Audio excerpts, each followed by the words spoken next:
3 journées de marche dans le désert, ils ne trouvèrent point d'eau. Ils arrivèrent, ah là là que c'est dur, à Mara. Mais ils ne purent boire l'eau de Mara parce qu'elle était amère. C'est pourquoi ce lieu fut appelé Mara, qui veut dire amer. Le peuple murmura contre Moïse en disant, que boirons-nous? Frères et sœurs et amis, pourquoi il est bon qu'on réfléchisse, qu'on analyse le pourquoi de certaines choses?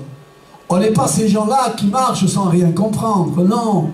L'enfant de Dieu est appelé à comprendre. Et quand il ne comprend pas, il a le droit de demander à Dieu, pourquoi ceci, pourquoi cela? Pourquoi? On a le droit de demander à Dieu. Mais là, ce matin, nous devons dire à Dieu pourquoi. Israël sort d'Égypte, le peuple d'Israël sort d'Égypte, et à peine il sort d'Égypte, le voilà déjà dans le désert. Dans le désert, il y a 2 choses qu'il ne faut pas faire. S'arrêter et attendre. Il ne faut pas s'arrêter et attendre. Le Seigneur nous demande de continuer à marcher en direction de sa présence. Ne pas s'arrêter. Non, ne pas s'arrêter. Mais pourquoi le Dieu d'amour? Posons-nous la question. Pourquoi ce Dieu d'amour, de miséricorde et de compassion? Pourquoi ce Dieu qu'a vu Israël, le peuple de Dieu, Israël en Égypte, dans l'esclavage? Il était dans l'esclavage. Il le fait sortir de l'esclavage. Et pourquoi? Et pourquoi le désert? Et pourquoi? Parce que dans le désert, il y a quelque chose de formidable. On ne peut que s'attendre à lui pour en sortir. Mon désert, mon épreuve, je ne comprends pas. Pourquoi ceci, pourquoi cela? Et qu'attends-tu de demander à Dieu le pourquoi? Le pourquoi, Seigneur? Peut-être, tu t'es manqué quelque part. Peut-être, Dieu veut te faire grandir. Parce que dans le désert, nous devons que nous attendre à lui. Il n'y a que lui qui peut nous faire sortir du désert. Il n'y a que lui, qu'on se le dise. Il n'y a que lui qui peut nous faire sortir de cette épreuve, de cette infirmité, de cette maladie, de ces choses-là qui arrivent dans ma vie, dans mon foyer. Qu'est-ce qui se passe? Pourquoi? Alors Dieu veut te faire comprendre qu'il attend que tu l'appelles, qu'il attend que tu l'invoques et qu'il te donne la force de te faire traverser. Vous savez, l'épreuve, le désert, c'est pas à un coup qu'il nous le fait traverser, mais doucement et sûrement, pour que tu apprennes. C'est quand j'étais faible, dira l'apôtre Paul, c'est là que j'étais fort. Pourtant, il a demandé à 2 reprises, l'apôtre Paul quand même, il a demandé à 3 reprises, pardon, que cette maladie s'en aille. Il a demandé. Et Dieu n'a pas exaucé sa prière. Parce que Dieu résiste aux orgueilleux, mais il fait grâce aux humbles. Est-ce que l'apôtre Paul devait être orgueilleux? Non, l'apôtre Paul n'était pas orgueilleux. Mais Dieu nous garde de l'orgueil. Dieu nous garde de l'orgueil. Parce que Dieu résiste aux orgueilleux, mais il fait grâce aux humbles. Il est fait aller en direction de la mer Rouge, et il passe la mer Rouge, et après, de suite après, on gagne une bataille. Mais on revient encore dans une autre épreuve. Parce que Dieu est celui qui veut nous faire grandir. Grandir avec lui. Parfois Dieu nous parle, mais on ne comprend pas. Et parce que nous ne comprenons pas ce que Dieu nous demande, alors Dieu permet certaines choses. Dieu n'est pas celui qui tente les gens. Non, Dieu ne tente pas. Mais Dieu peut éprouver. Dieu peut éprouver. Dieu peut éprouver ta foi. Dieu peut éprouver ta confiance que tu as en lui. Je te loue, je te bénis, je te glorifie, je te rends grâce, Seigneur, c'est bien. Mais parfois Dieu permet. Il veut savoir si ta louange est sincère. Amen. Si ta louange est véritable. Il veut savoir. Alors il permet. Il permet l'épreuve. Alors ils sortent d'un désert, ils passent la mer Rouge, et que voilà derrière la mer Rouge, il y a encore un désert. Et dans le désert, qui c'est qui a été dans un désert? Oui, très bien, très bien. 2 personnes, 3 personnes, pardon, 4 personnes ont été dans un désert, vous savez de quoi je parle alors. Dans un désert, on a besoin, beaucoup besoin, je m'imagine, avoir de l'eau. Avoir de l'eau. Et qui c'est qui peut me dire, vous qui avez la connaissance de la parole de Dieu, qui c'est qui peut me dire, l'eau est symbole de quoi? La vie. C'est le fils du pasteur. La vie. On a besoin de vie. Dans l'épreuve, on a besoin de la vie. On a besoin de l'eau. Parce qu'on n'est pas appelé à s'arrêter. On est appelé à avancer. Amen. Avance. L'apôtre Pierre, je ne sais pas s'il était... Je sais pas, je ne vais pas rentrer dans ses pensées. L'apôtre Pierre dit, Seigneur, si c'est toi, ordonne que j'aille vers toi. Mais il va marcher sur la mer. Et il le sait, lui, qui est pécheur de père en fils, que c'est impossible. Mais nous savons, nous les hommes, que l'impossible en Dieu devient possible. Tu peux marcher dans ton désert. Tu peux marcher dans ton épreuve. Tu peux marcher dans ta maladie. Car Dieu appelle les choses qui ne sont pas comme si elles étaient. Ta guérison, il appelle guéri, mais tu n'es pas guéri. Mais il appelle les choses qui ne sont pas comme si elles étaient. Tu es guéri, crois-le, persévère. Tu es béni, Dieu te donne la force de sortir de ce désert. Et dans le désert, on a besoin d'eau. On a besoin de la vie. Et qui représente mieux la vie que Jésus-Christ? Tu as besoin d'aller en direction de la vie. Tu as besoin d'aller en direction du Seigneur. Et là, ils sortent du désert, ils vont en direction du pays où coule le lait et le miel. À un moment, ils ont besoin d'eau, ils voient de l'eau. Ils voient de l'eau, ils sont heureux. Comme disait la Rose Santa Magnana, le diable fait toujours des plans qui le trompent. Il le trompe. Quand ils voient de l'eau, ils sont heureux. Mais voilà, quand ils se mettent à boire de l'eau de Mara, l'eau est amère. L'eau est amère. Je veux dire d'une certaine façon que le monde il va devenir de plus en plus amer. Alors, c'est-à-dire, il y a des guerres et des bruits de guerre, des tremblements, des phénomènes. Les hommes perdent de la tête. Hier à Mulhouse, un homme qui faisait le marché a été poignardé par un couteau ou par un tournevis. Mais il en est mort. Pourtant, il faisait ses commissions. Il allait au marché de Mulhouse. Aujourd'hui, on sort de la maison, on ne sait pas si on va rentrer dans la maison. On ne sait pas. Regardez dans quel monde nous vivons. Mais nous n'avons pas peur, car la peur, si elle est dans notre cœur, elle ne glorifie pas le Seigneur. Et nous, en tout temps, en tout moment, nous voulons glorifier le Seigneur. S'il y a la peur qui vient, nous la chassons. Oh, je ne dis pas, attention, je ne dis pas que nous ne vivons pas sagement. Nous vivons sagement et intelligemment. Mais la peur ne doit pas régner dans mon cœur. La peur ne doit pas régner dans nos cœurs. Alors ils sont là, ils se mettent à boire l'eau de Mara. Elle est amère.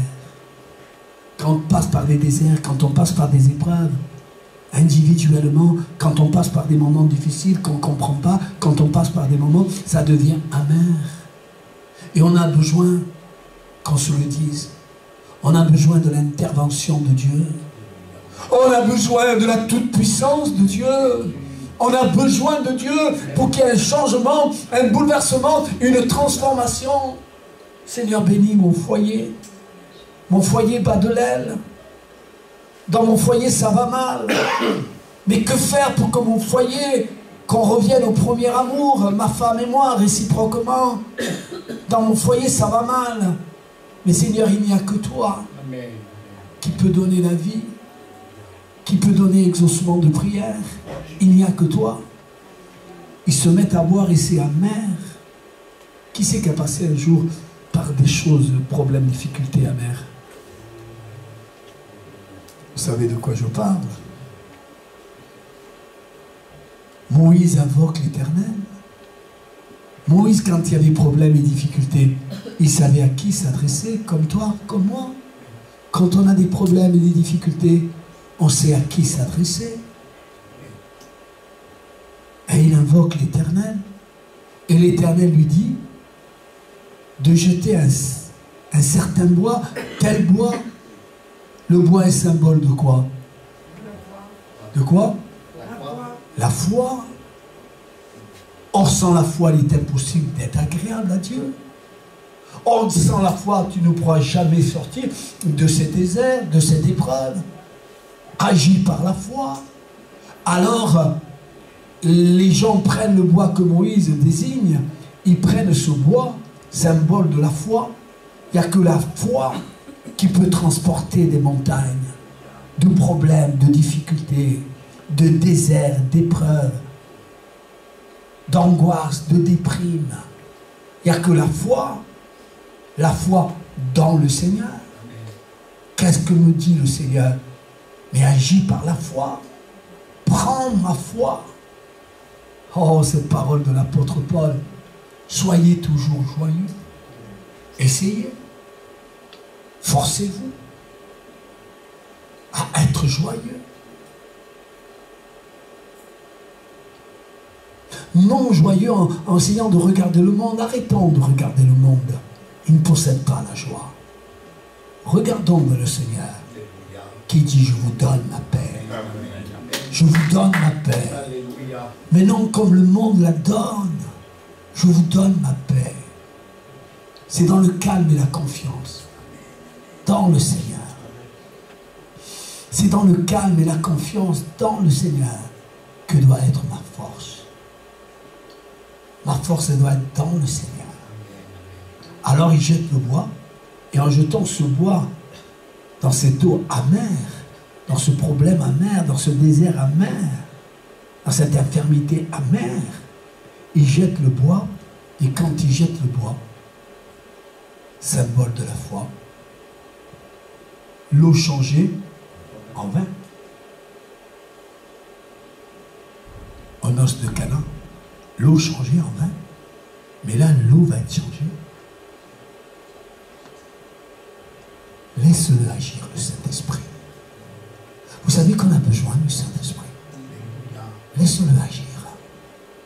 Laisse-le rentrer dans ton cœur. Parfois, des choses sont raides, sont là. Mets de l'huile. Mets de l'huile. Laisse-toi remplir de ça. Je vois que du noir. Une femme un jour à Bordeaux, elle est venue dans cette église, elle nous a donné ce témoignage. Elle était à Bordeaux, elle vivait Bordeaux, et elle était angoissée, elle était déprimée, elle était malheureuse, elle ne vivait plus, elle voyait que du noir. Quand il peut tomber de la pluie tout à l'heure, c'était bien, et là il commence à faire beau, c'est bien. Alors on doit se réjouir avec le temps, ne pas être contre le temps. Et là, frères et sœurs, nous devons être dans une paix totale. Ce que Dieu fait est parfait. Je mets ma vie entre les mains du Seigneur. Alors cette femme vivait l'angoisse, la déprime, la peur, le mal dans sa peau. Et elle marche dans la rue de Bordeaux et elle entend un cantique. Elle entend un cantique. Un cantique que déjà lui fait du bien dans son cœur. Alors elle veut savoir d'où vient le son de ce cantique. Elle cherche à savoir, elle est là dans les rues de Bordeaux, elle cherche à savoir. Et là, elle voit une grande porte, marquée église évangélique, elle rentre dedans, elle s'assoit au fond, elle écoute les cantiques, et elle écoute la parole de Dieu. Et là, en un instant, l'eau changeait en vin. L'eau amère changeait en eau douce. Laissons-nous pénétrer par l'Esprit de Dieu. Laissons-nous pénétrer par la présence de Dieu. Essayez pas d'aller à contresens de ce que Dieu veut faire avec toi. Laisse le Seigneur te bénir. On va le dire comme ça, je reviens à ma prédication. Ce dimanche va être un dimanche béni. Amen. Qui le croit? Amen. Amen. Ma femme va me faire un couscous. Elle dit non, pas de couscous. Qu'est-ce que tu vas me faire? Des pâtes. Pas des pâtes. des pommes de terre. Merci pour les pommes de terre. Réjouissez-vous dans le Seigneur. Ce que vous allez manger ou ce que vous n'allez pas manger. Alors elle rentre là, elle écoute la parole de Dieu, elle se laisse pénétrer par l'Esprit de Dieu, par la présence de Dieu, par la puissance de Dieu. Et là, elle sort de l'église. Et quand elle sort de l'église, elle dit, qu'est-ce qu'on a fait? Mais qu'est-ce qu'on a fait au trottoir de Bordeaux? Qu'est-ce qu'on a fait? On a mis des fleurs, on appelle les murs, on appelle les trottoirs. Rien n'avait été changé à Bordeaux. Mais quelque chose avait été changé. C'est son cœur. Son cœur avait été changé. Elle s'est laissée pénétrer par la puissance de Dieu. Elle s'est laissée pénétrer par Dieu. Soyons toujours joyeux. Alors, ils boivent de l'eau. Vous savez de quoi je parle, hein? On est dans le désert. Il faut une marche de combien de jours? 3 jours. Il faut une marche de 3 jours. Ils ne boivent pas d'eau, ils boivent l'eau de Mara. Et quand ils se mettent à boire l'eau de Mara transformée en eau douce, moi quand mes calculs étaient là, ils me faisaient énormément mal. Quand j'ai été opéré et que la douleur est partie, waouh! Là ils se mettent à boire. N'importe qu'est-ce qu'il va avoir à manger. Je ne sais pas ce que tu vas faire à manger, Jean-Pierre. Des raviolis. Merci parce que tu nous as dit. C'est parce qu'il va avoir à manger. C'est l'état où je me trouve pour que je mange ce qu'il y a dans la table.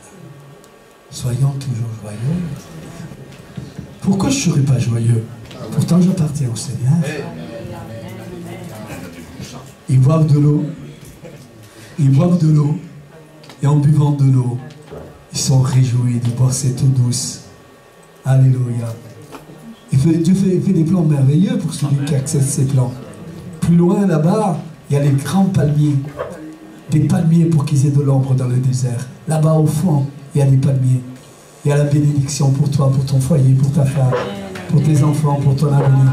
Il y a de l'avenir dans le Seigneur. Réjouissons-nous dans le Seigneur.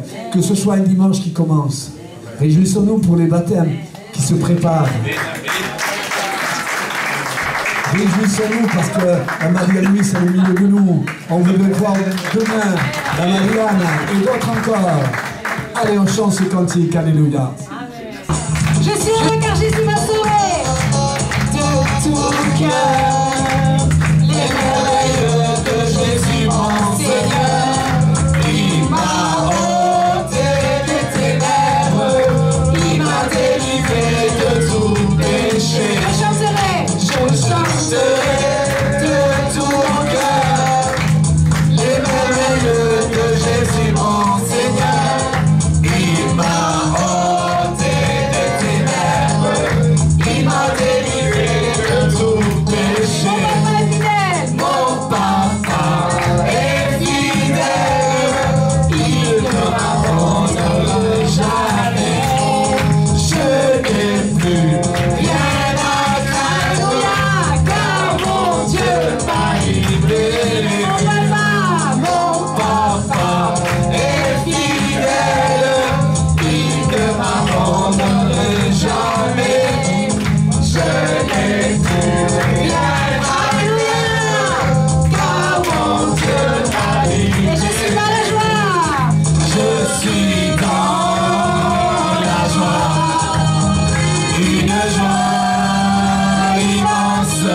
Je suis dans l'allégresse, car mon Dieu m'a libéré.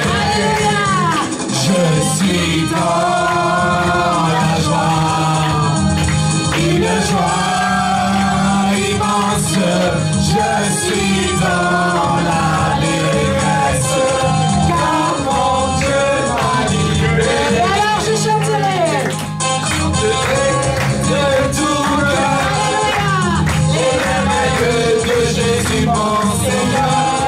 Il m'a ôté des ténèbres. Il m'a délivré de tout péché. Je chanterai de tout mon cœur les merveilleux de Jésus mon Seigneur. Il m'a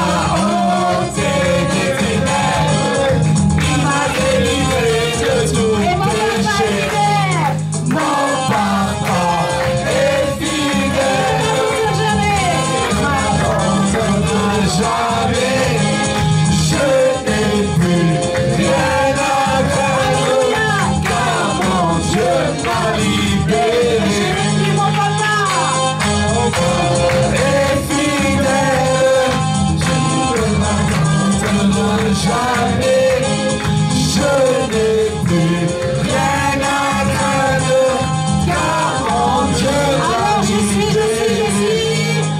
Je suis dans la joie, une joie immense, je suis dans la détresse, car mon Dieu m'a libéré.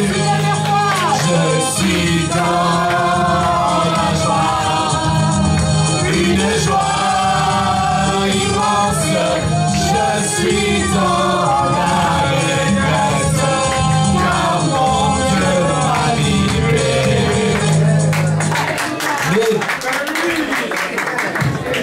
Bon dimanche, que Dieu vous bénisse, que Dieu vous garde.